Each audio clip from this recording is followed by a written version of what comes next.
As you can see, we have a fully working irrigation zone this way, but when you look over here, only one sprinkler head has pressure, barely, and the one at the end isn't working at all.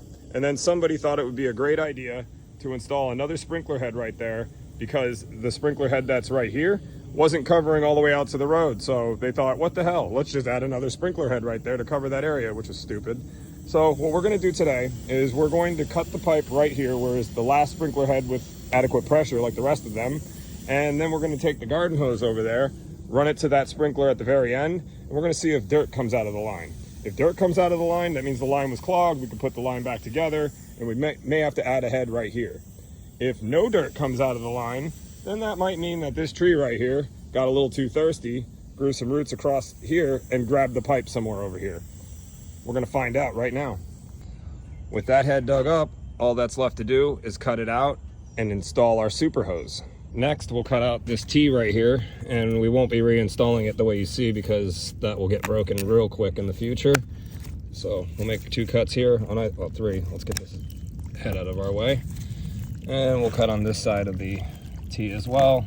All right, now that we got it cut, all that's left to do is go turn on the hose. All right, got the phone set up. I'm gonna go turn the hose on and see what happens.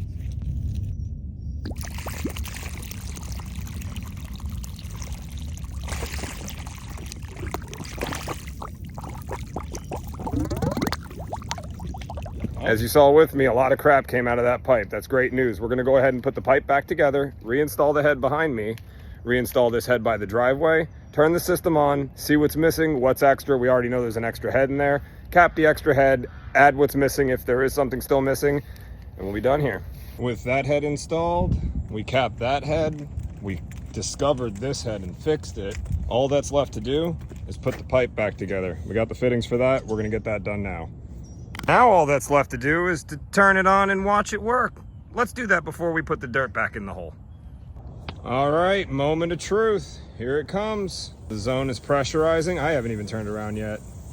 Let's see. I want to wait until it comes like all the way up. Here we go, here we go. It's coming, there we go. Let's turn around for the full reveal. Hey, okay. So we've got to clear a couple of nozzles, but we've got pressure now. Let's get those nozzles cleared and show you what it looks like. All right, now the nozzles are all unclogged and everything is working as it should be. All that's left to do is backfill my hole, clean up my mess, and it's on to the next one.